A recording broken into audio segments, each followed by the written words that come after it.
grossa, porque ontem eu gritei demais no culto, mas estamos bem, estamos bem. Vamos lá. Continuando onde paramos, ontem nós meditamos sobre a fé que te faz entregar tudo, né? A fé, ontem, não, quarta-feira, a fé de Abraão, e ainda fiz a pergunta, e quando Deus te pede tudo, pede seus sonhos, pede aquilo que te custou, pede aquilo que de fato parece que era a sua vida. E quando Deus te pede algo custoso, né? De verdade, o que Deus quer, qual é a intenção de Deus em te pedir algo. Bom, Deus sempre irá te pedir algo para te ter e para que você o tenha. Você vai encontrar zero referências de Deus te chamando para ir para o céu. Eu sei que a igreja morre de vontade de ir para o céu. Eu sei que todos nós queremos ir para o céu. E em partes isso é uma realidade, porque quem morre hoje, até a volta de Cristo, estará no céu, nas moradas celestes, aguardando o retorno do Rei para o novo céu e a nova terra. Mas a Bíblia não diz um texto, não tem um texto que diz Deus vai te levar para o céu. Deus quer que você vá para o céu. Deus quer que você cuide para ir para o céu. Não tem isso. Isso é invenção, principalmente pentecostal, e uma visão pré-tribulacionista. Não vou discutir escatologia aqui, mas essa é a realidade de querer ir para o céu. De querer ir para o céu. De querer ir para o céu. Na verdade, a proposta da Bíblia sempre foi trazer o céu. O Espírito e a noiva clamam, vem, não é vamos. A Nova Jerusalém descerá do alto, ataviada como uma noiva, e se assentará. Jesus virá e pisará sobre o Monte das Oliveiras. Você vai ver referências escatológicas de uma volta e de um retorno. Deus vindo, não nós indo morar no céu. Eu sei que esse assunto deixa muita gente triste, porque todo mundo, na sua maioria, só quer ir para o céu. Mas essa nunca foi a proposta de Deus. A proposta de Deus sempre foi habitar no meio do seu povo.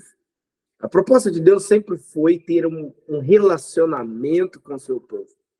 A proposta de Deus, mãe, no jardim foi ter uma família. E um filho se desviou, então ele envia outro filho para resgatar o filho que se desviou. E esse filho morre em amor pelos seus irmãos. Não é à toa que ele é o primogênito de muitos irmãos.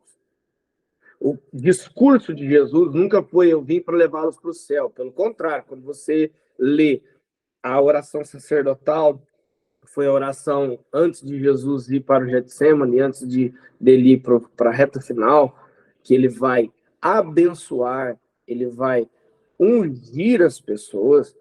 Você não vê Jesus falando isso. Pelo contrário, Jesus diz, eu não peço que os tire do mundo, eu peço que os envie. E que eles estejam, aí sim, em mim e eu neles, até sermos um. A proposta de Deus, Lisandra, nunca foi te levar para o céu, mas sim te ter para ele. A proposta de Deus nunca foi te levar para um lugar, foi sempre te levar para ele. Se vós estiverdes em mim e as minhas palavras estiverdes em vós. Pai, que assim como eu sou um contigo, assim sejam eles um com os outros. Sabe, a proposta de Jesus sempre foi você introduzido em lugares profundos nele, em um relacionamento profundo, em intimidade profunda. E o que eu vejo, na sua maioria, dentro de todo o cristianismo, é um desejo maluco de ir para o céu.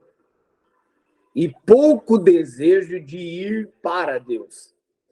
Um desejo maluco de ir para morar longe do inferno, principalmente. E a maioria de nós, eu já falei isso e repito, não estamos querendo ir para o céu porque amamos o céu. Nós estamos querendo ir para o céu por medo de ir para o inferno. E Ressalve que alguns bem abençoados, que parece que ajudam, em vez deles fazerem as pessoas amarem o céu a ponto de deixar tudo, eles fazem o povo ter medo de Deus, medo do inferno, e você serve a Deus como um escravo tua vida inteira, simplesmente para ir para o céu. Porque, convenhamos, o inferno é muito ruim. Porém, a proposta de Cristo é tão maluca que nem do inferno você tem medo. Pelo contrário, ele diz que você vai fazer o inferno recuar. Que as portas do inferno não prevaleceriam contra você. É claro, não contra você sozinho, porque quando você olha para os discípulos, para os homens que acompanhavam Paulo de longe, eles vão tentar expulsar os demônios no nome de Jesus de Paulo, e os demônios batem, deixam eles despidos, fazem eles passar uma vergonha. E o que eu quero dizer com isso? Não tem a ver com você só, mas tem a ver com você em aliança com alguém. Então, por que Deus pede as coisas? Toda vez que Deus te pede algo da terra, Ele está prestes a se dar e te dar algo da eternidade. Toda vez que Deus te pede abre mão disso, você está crescendo mais no relacionamento. Você está sendo introduzido mais nele. E eu te digo, quanto mais nele você estiver, menos importância tem o futuro, no sentido de se eu vou para lado A, B, C, se o céu vai, se eu venho, você quer estar com ele. A proposta de Deus é um relacionamento íntimo, tão íntimo que ele se despe de sua glória, vira um homem para habitar no nosso meio. Você já imaginou o Criador se fazendo criatura, navegando no ventre de uma mulher por 9 meses, aprendendo a andar, mãe? Você consegue imaginar um Deus aprendendo a andar? Um Deus precisando de uma mulher trocar suas fraldas?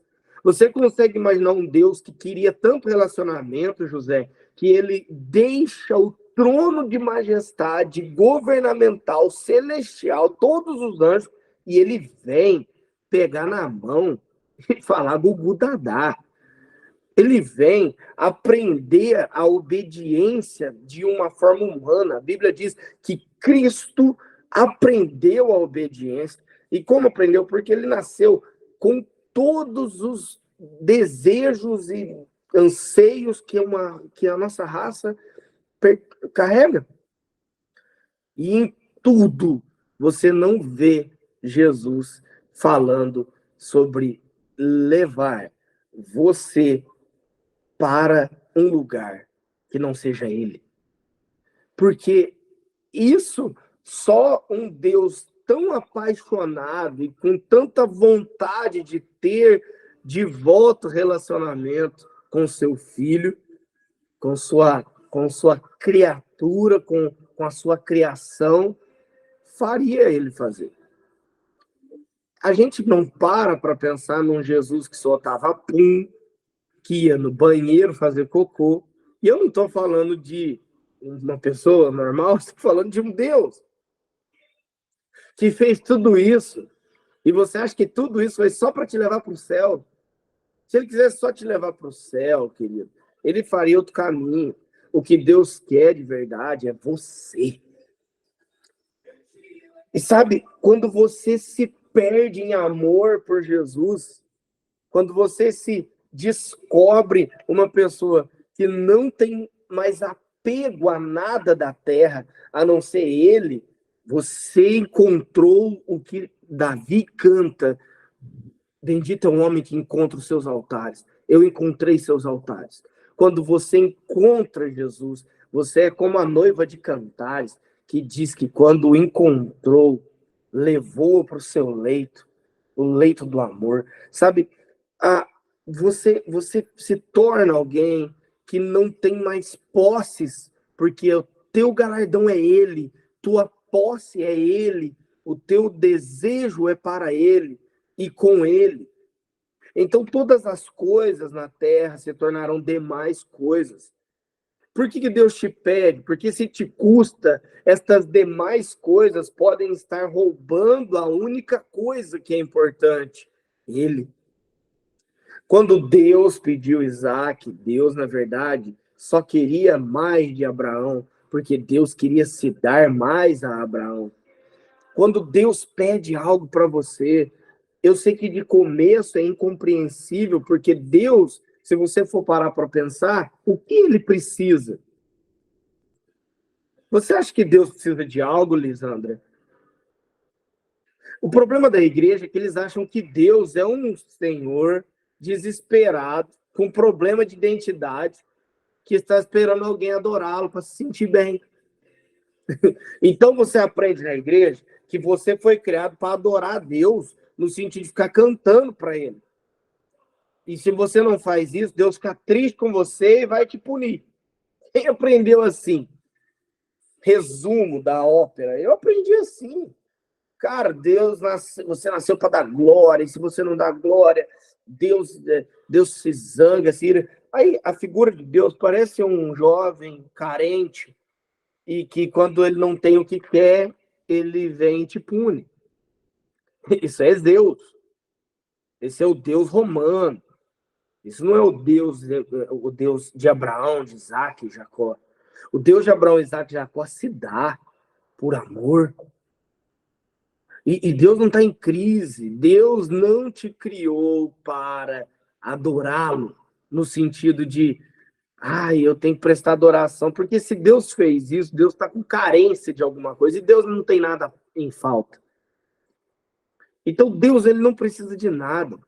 Agora, se Deus não precisa de nada, por que ele pede meu dízimo? Se Deus não precisa de nada, por que ele pede minhas primícias, minhas ofertas? Se Deus não precisa de nada, por que ele pede para eu abrir mão de coisas? Se Deus não precisa de nada, que paradoxo é esse? Que o Deus que não precisa de nada me pede tudo? É porque ele não precisa de nada, mas ele sabe de tudo que você precisa. E eu posso te garantir, talvez você ache que o que você precisa no momento é de dinheiro, o que você precisa no momento é de alguma bênção, que o que você precisa no momento é alguma coisa da terra. Eu posso te garantir, nada é maior do que ele se dar e te dar o que só ele tem para te dar. Agora, todo relacionamento, toda aliança requer renúncias. Para andar junto com a minha esposa, eu renunciei todas as mulheres da terra.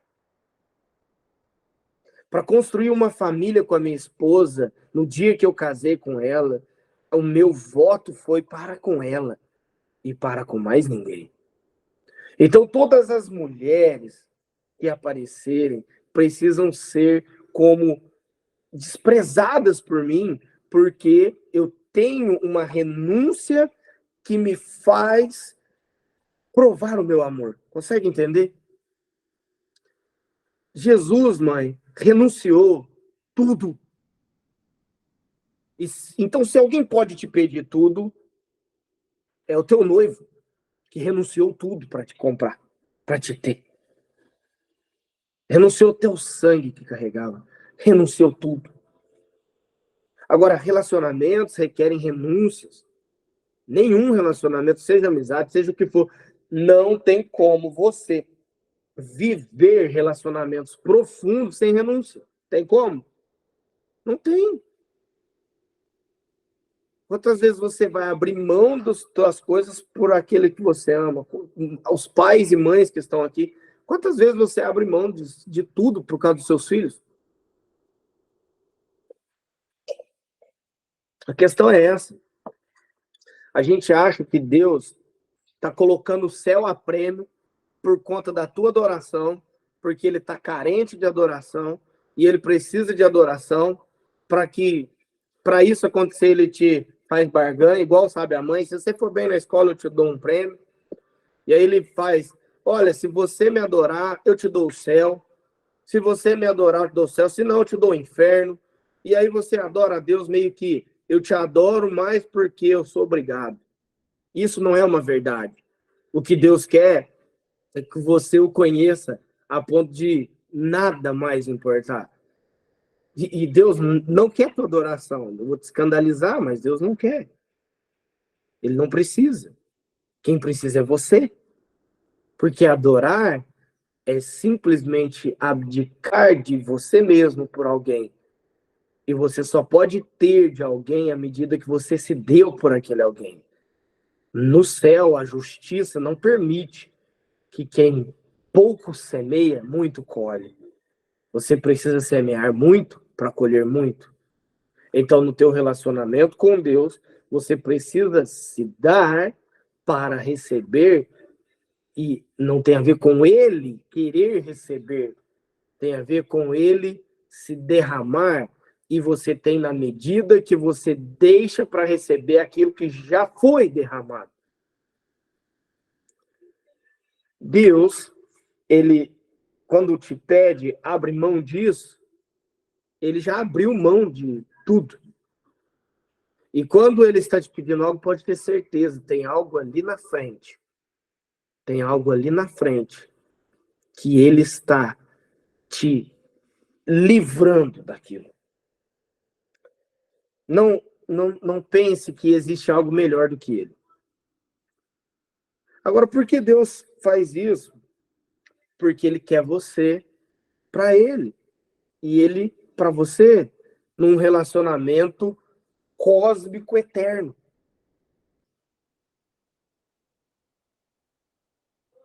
Isso é doido. É profundo. Não é um devocional comum. Não é um assunto comum. Mas é um assunto para te fazer pensar. Você tem servido ao Senhor só para ir para o céu? Porque eu vou te dizer, o céu não é nada. Ele é tudo. O céu sem Deus, o que é o céu sem Deus? O que é a terra sem Deus? O que é algum lugar sem Deus? Você quer saber qual é a minha ideia de inferno? Um lugar sem Deus. Um lugar onde você terá lembranças de alguém que você nunca mais poderá ter. Um lugar que você poderá querer abrir mão de tudo, até da própria vida, e não conseguirá para ter aquilo que você nunca quis. Então, eu aprendi mais sobre o inferno e o pecado do que sobre o céu, sobre Jesus, sobre seu amor. Então, eu desenvolvi na minha crença, e principalmente na forma filosófica de olhar para aquilo que cria, medo do inferno. Então, eu adorava a Deus porque eu sou servo. Eu tenho que adorar, porque se eu não adorar, meu Deus do céu. Mas eu te pergunto, o que a adoração muda Deus, mãe? O que teu jejum muda Deus, Bruninha? O que a tua oferta, Júnior, muda Deus? O que muda Deus?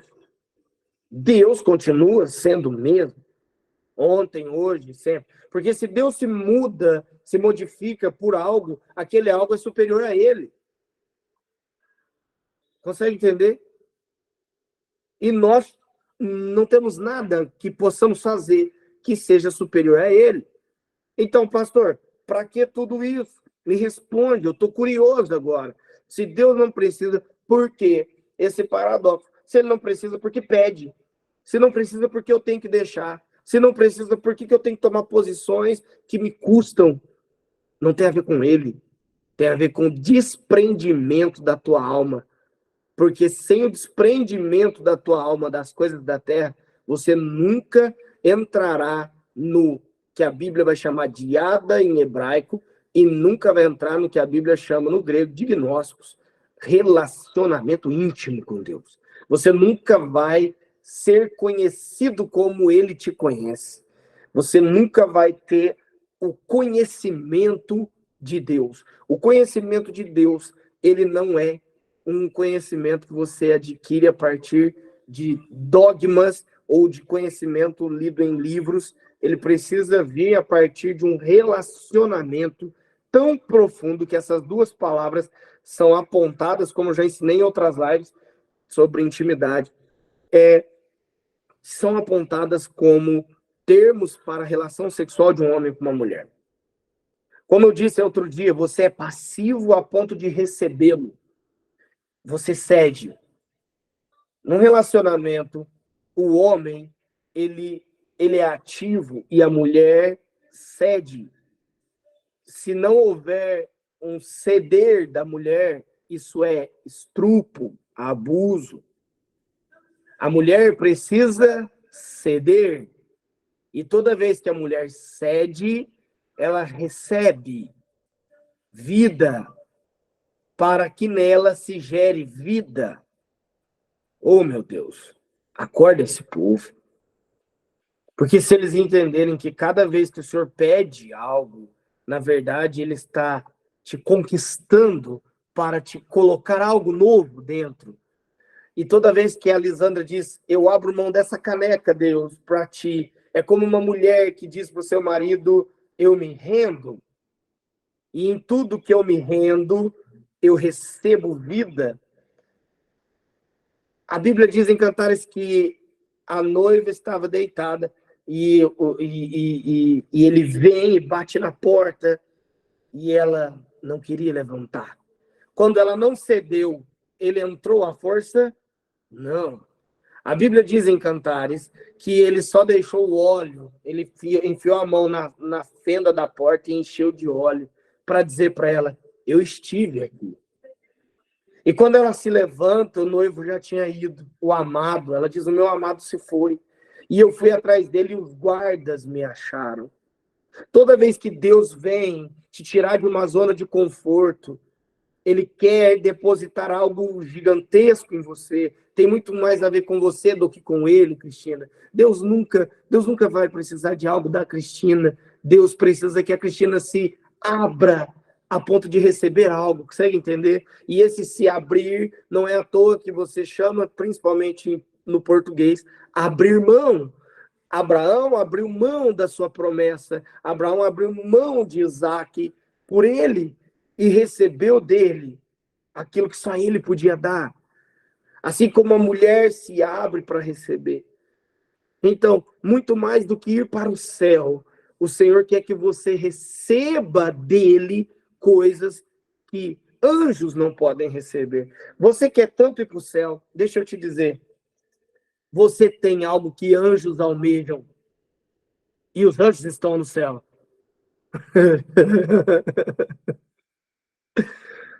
Você acha que Deus precisa de alguém para cantar santo, santo, santo, igual você? Eu estava ouvindo um louvor antigo ontem que diz, cantaremos santo, santo, santo, em uma só, né? Uma música no coral celestial. Você lembra dessa musiquinha? E eu fiquei pensando, falei, Deus, isso é o que nós cantávamos antigamente, isso está muito errado. Porque se Deus quisesse alguém só para cantar para ele não tinha um punhado de anjo cantando. Agora, você não é um anjo. Mãe, os anjos estão no céu, mas tudo que eles queriam era o que você tem. Júnior, os anjos estão andando nas ruas de ouro, mas tudo que eles queriam, eles abririam mão agora de todas as ruas de ouro para ter o que você tem.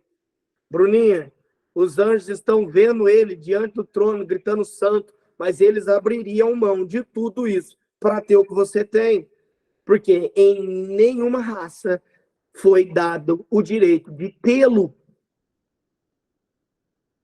Anjos não pode tê-lo, mãe. Um dia eu estava conversando com o meu anjo, e o meu anjo me perguntou, como é ter ele dentro de você? Essa pergunta, ela me faz chorar, porque eu fico pensando, um ser tão majestoso quanto um anjo, um mensageiro, um ser tão poderoso como um serafim, um ser tão poderoso como Miguel, um arcanjo de Israel, um ser tão poderoso como Rafael, como Gabriel, como todos os arcanjos, todos eles majestosos, poderosos, com direitos celestiais, Bruninho, não sabe o que é tê-lo. E a Bíblia diz que os anjos almejavam, mas não pode, porque nos foi dado. E você só quer ir para o céu. Quanto todo o céu queria ter o que você tem. Ele. Ele. Ele é a tua maior recompensa. O dia que você amar Jesus mais do que o céu, você entendeu quem ele é. Porque até lá você só é um servo trabalhando por uma recompensa. E a igreja te ensinou isso. A trabalhar para alguém para não ir para o inferno. Mas Deus não é um adolescente que está precisando de algo. Deus é um Senhor que se deu por amor. E se deu tanto, tanto, tanto, que tudo que ele pede é ceda, se abra, entregue. Qual é o nome que se dá quando a mulher vai se dar para o marido? É se entregar. A mulher se entrega, não é isso? A mulher tem um rímen fechado, o homem não tem isso. E aí ela, nós chamamos de virgindade, e quando ela vai se relacionar com o marido, ela tem que entregar para recebê-lo, para que ele fecunde ela e a vida dele passe para ela e ela passe a ser dele. Então diz que ela e ele se tornam um só. O desejo de Deus é que quando te pede algo, é simplesmente que você ceda para que a vida dele seja introduzida em você. É claro, não estou dizendo que Deus tem relações com você. Isso, a relação sexual é considerada santa, porque o símbolo dela, para nós brasileiros, principalmente, sexo é só sexo. É só o prazer, virar o olho para trás, e nós nos importamos muito pouco com isso. Mas na cultura bíblica, isso é vida. Na cultura bíblica, sexo é adoração. Na cultura bíblica, isso é santificação. Na cultura bíblica, isso é a unidade, união de dois corpos, alma e espírito. Então, o símbolo que o diabo deturpou, como esses dias eu falei que a palavra amor o diabo deturpou, assim como eu falei que tudo que é santo o diabo luta para deturpar, o sexo é uma coisa, foi deturpado, porque a linguagem do sexo profética, Cristina, é a linguagem mais linda que se existe, porque ela é um símbolo de Deus com a humanidade. Um Deus que quer conhecer você, mãe. Ele não te conhece, mas ele quer se dar a ponto de você conhecê-lo tanto, de amá-lo tanto, que nem a tua vida importa mais. E é por isso que você entrega ela. Consegue entender? Não queira ir para o céu. E nem tenha medo de ir para o inferno. Esteja nele. E ele em você. Até serem um. Até serem um. O que acontece com o homem e a mulher? Se tornam um. Então, toda vez que Deus te pede algo, ele está dizendo: ceda, se renda, se entregue. Ao quê? Ao que eu estou te dando. Tem algo para te dar. E muitas das vezes não é algo, eu vou dar um carro e vou ganhar 2. Não. É mais dele. Ele é o teu alvo. Ele é o teu alvo. Então, hoje concluo esse texto que, pela fé, Abraão, quando provado, ofereceu Isaque para ser sacrificado. Sim, aquele que havia recebido a promessa estava a ponto de oferecer seu único filho, sobre o qual se havia falado. Termino essa manhã dizendo: Deus não precisa de nada, mas você precisa dele totalmente. E toda vez que Deus te pedir algo desafiador, toda vez que Deus desafiar a tua fé, toda vez que Deus pedir algo que te custe, toda vez que Deus te desafiar, toda vez que você adorar, toda vez que você orar, toda vez que você jejuar, toda vez que você praticar a leitura desse livro maravilhoso, todas as vezes que você se render a ele, Cristina, você receberá dele. Então não tem a ver com ele, tem a ver com você. Tem a ver com a mulher que é passiva e precisa de um homem. Você e eu somos a lua, nós precisamos do sol para brilhar. E só assim teremos luz. Nós não produzimos luz própria. A luz que temos vem do sol da justiça, vem daquele que é a luz que clareia. Ele diz: eu sou a luz do mundo. A nossa luz não vem de nós, vem dele. Então, toda vez que eu me alinho com ele, o alinhamento da lua com o sol faz com que a lua produza um brilho que ela não tinha. Toda vez que você abre mão de algo, você está se rendendo, deixando, se entregando para que a luz dele brilhe em você e através de você. Então não tem a ver com o que você está fazendo para ir para um lugar, tem a ver com o que você está deixando para ter mais daquele que já veio em amor por você.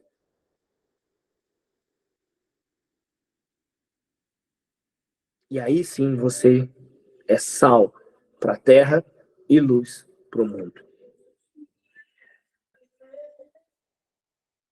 Onde tudo foi feito, és tudo sobre ti. Tu és o meu consolo, caminho seguro, meu grande Salvador. Uau, que manhã poderosa. Vamos orar pela Isa, orar pela Maria, orar pela Bianca, que está se recuperando no hospital, orar pelas pessoas que precisam e carecem das nossas orações. Este sim. Por que Jesus disse: um novo mandamento vos dou, amai uns aos outros? Porque Deus não precisa do teu amor, mas a Cristina precisa, o Júnior precisa, eu preciso, a Bruninha precisa, minha mãe precisa. Ele não está carente de um amor, mas ele quer se dar a você para que você possa derramar. Eu só posso derramar sobre vocês, não é porque eu quero ir para o céu, é porque eu tenho ele. E se não tiver ele, só vou te entregar filosofia, dogmas, regras. Mas eu venho aqui derramar aquilo que dele tenho recebido, acerca do que vimos, do que ouvimos e apalpamos com respeito ao verbo da vida. Anunciamos.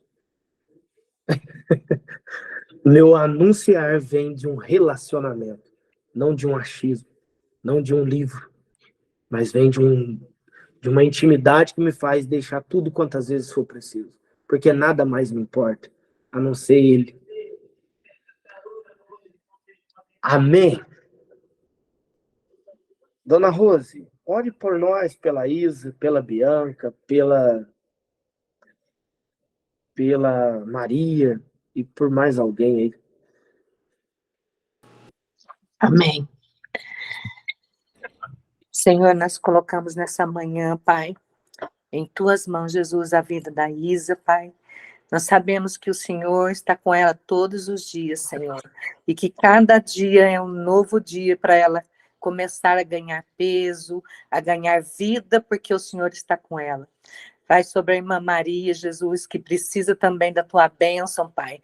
Que ela seja um testemunho de bênção, que ela acorde desse trauma em que ela está passando, Pai. E que ela venha ser um testemunho na tua casa, de honra, que o Senhor tem feito na vida dela. Vai sobre as vidas que estão aqui, que precisam de oração. Cura, Senhor, liberta, sara, Senhor, porque nós nascemos perfeito, que o Senhor nos fez perfeito. Vai sobre a vida de cada um, Pai. Que eles tenham, Senhor, uma semana abundante, um fim de semana maravilhoso, e que contem na segunda-feira o testemunho de que foram libertos, que foram sarados e que foram curados, porque é o que nós cremos, Jesus. Nós cremos na cura e na salvação, e nós já te agradecemos porque nós cremos nisso. Amém. Amém. Muito obrigado, mãe. Bom, essa foi a nossa live. Espero que você tenha sido abençoado. E que dessa live você tenha aprendido. O céu não é o final, é o começo. O céu sem Cristo é só um lugar vazio. E que os anjos queriam tanto que você já tem. Você quer ir para o céu, os anjos queriam só o que você tem. Ele, Cristo em vós, a esperança da glória. Deus os abençoe, um ótimo dia a todos, um ótimo final de semana, até segunda-feira. Tchau.